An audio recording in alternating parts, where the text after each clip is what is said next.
Perhaps the only one in the audience that can relate to my good morning story, because I don't say good morning. It gives me a throwback to my boot camp days. What's good about it, Pena? You sorry fucking Mexican cunt. You're the sorriest man in this man's army. So when you tell me good morning, I have negative thoughts about you. You like my wife, Pena? You don't like my wife, Pena? What's wrong with my wife, Pena? No matter what the fuck you said. I used to say, but I don't anymore. If you say good morning to me, you don't have gym privileges. It's so ingrained in you because you're such retards. And even though I'm telling you this, somebody tomorrow morning in this group, this august group, will tell me fucking good morning. If I told you I'm gonna put a bullet in your fucking head, you'd still say good morning. Because political correctness is a manifestation of lack of self-esteem. You don't really give a fuck if it's a good morning, do you? No. Why do you say it? Because you were taught by your retard parents. The honest of you to fill out the paperwork, when I ask about your regrets of your parents, some of you said they don't discuss it with me. I've never asked them. I can only imagine. Most of the regrets are you. Why would anybody look to you to be their retirement fund, i.e. the Asians in the room? Why would anybody look to you and have to live through you vicariously because they didn't accomplish anything? We'll pass out your vagina cream later. Why do I give you vagina cream? Could you read that, please? What does it say? Can you read English? Yes. What's it say? Quickly cool. No, what's it for? It's for itchy vaginas. Fuck, I told you were gonna have problems last night. I told you were gonna be a pain in my, well, I didn't know you were gonna be an itch in my ass. Asians are problems. We'll get into all that. But the bottom line is everybody's a problem. I think we have enough supply for you. In the 90s, we made you put it on in this seminar. Now just think about that. Just close your eyes and visualize that. But that's where most of my billions came from, in the 90s. You were locked up here for a week, no cell phones, no outside contact, and I physically beat you. Physically, with my hands. That's most of them. So when you ask me, why am I hard? I should be fucking harder. Where's my fucking, there it is. So all the times I've used this, I still have trouble with it. Shalom, Vigates, fuck you, you cunt, hello. Some of you are here because this is, you think, the end of your rainbow. There's a rainbow there. And why do I have this fucking slide? I'm embarrassed because a few years ago I made comment and one of you got up in the morning to take a picture of it, to give it to me like I gave a shit. Most of the gestures of friendship that you do, nobody gives a shit about. Just like good morning. You think Steve Jobs gave a fuck? You think Elon gives a shit? This should really be the seminar of the psychology of high performance people because success leaves clues. And the one thing that my wall of influencers and my hall of fame and even my hall of shame all have in common is they manage their lives in certain fact patterns. This seminar is a new seminar from the one I gave in November. And in August, I started changing the seminar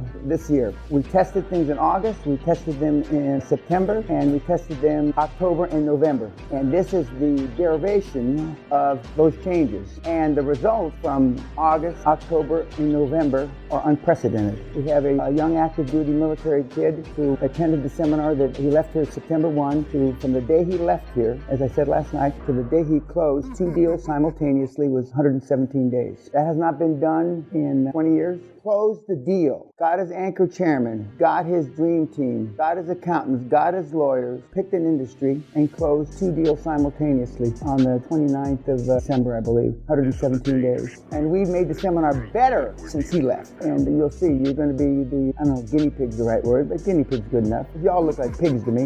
What did Sarah Palin say? Even if you put fucking lipstick on a pig's lips, still a fucking pig, isn't it? He ran for president, vice president. QLA is a system where ordinary men and women make extraordinary sacrifices to fulfill their dreams. Because heretofore, this is what you've learned about making money. Shit. And for those of you that have read dozens or even hundreds of books, the pile's bigger. Basically shit. You don't know a fucking thing, i.e. you're here. We're about to close out July seminar. So we're sold out for February through July. My staff tells me we can sell out the whole year before the seminar's over. What does that tell you? You're desperate. You come to me because I'm the last saloon in the last town on the precipice of the earth. And if you go over, like they used to say in the old days, some people still in India say, you're going to fall off the edge of the earth into the abyss. You wouldn't come here if you weren't desperate. You come to me out of desperation or inspiration. Some of you think you're inspired. If you still think that after today, then you have mental problems. Nobody in this fucking room is inspired. You're desperate for various different reasons. The gals, the guys, the Asians, whoever, it doesn't make a shit who you are. You're desperate. You're fed up. There was a movie called Network about 45 years ago where a famous scene, he got an Academy Award for it. He says, I'm fed up and I'm not going to take it anymore. That's why you're here. Why else would an old fucking Asian guy like him with a bald head come here and let me scream at him? Unless he's fucking desperate. Some of you have a few shekels, meaning you got a little money.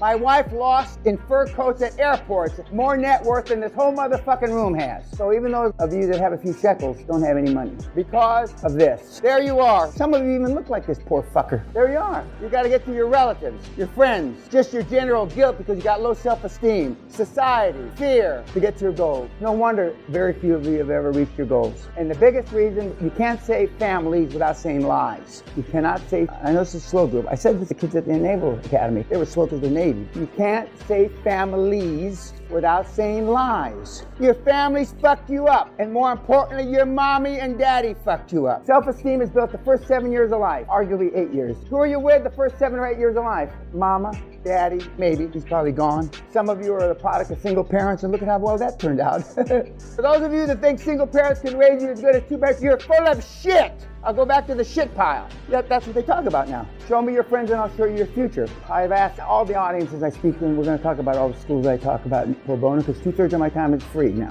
Pro bono.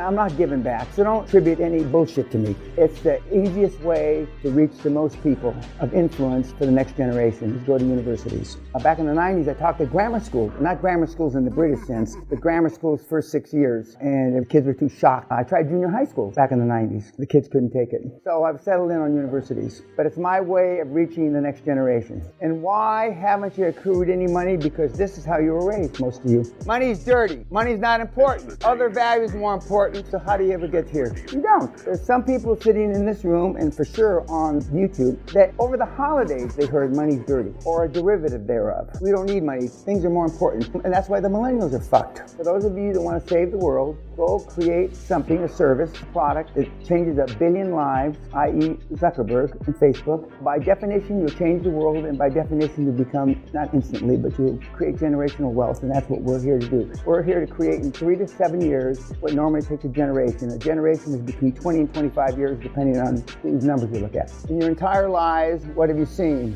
What have you experienced? Mostly losers, weak, lackluster parents, no high-performance role model, low bar expectations, little or no accountability, little or no responsibility, leading to little or no accomplishments, leading to your snowflake cunt vagina life, i.e. cunt cream for you. So how can you expect any different results? Some of you pray, Allah be with you, Buddha, whoever the fuck. Don't make a shit to me. Some of you try to do it with love. If love got the job done, there wouldn't be a fucking person that followed me. I'm going to say it again real slow, because you look retarded. You look like deers in the headlights. If love got the fucking job done, there wouldn't be any in this fucking room, and there'd be nobody following me. It'd be nice if love got the job done. It'd be nice if prayer worked. I'm not telling you not to pray. I fall asleep saying my prayers every night, and have for about 9 years. And yes, I wanted to be a priest. And yes, I used to teach Bible study and catechism. I was a little goody two-shoes, church-going Catholic altar boy. And look what that got me. Fuck all. Yet I have pictures of nuns and priests all along here. Sally and I support several organizations, almost all religious, almost all Catholic. Because once the church gets its fucking thumb up your ass, they own you for life, because it's the first 7 or 8 years the fucking church has you.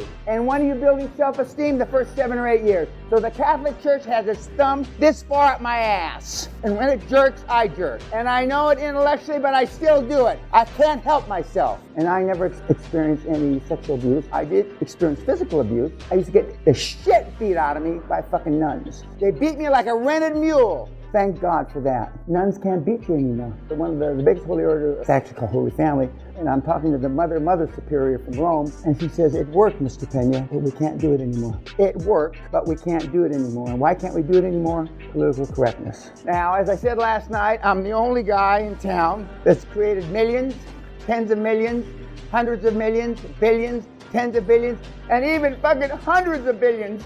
But I have the smallest following of any of the financial guys. I'm not talking about personal development, because that's a whole another joke, which we'll talk about later in the seminar.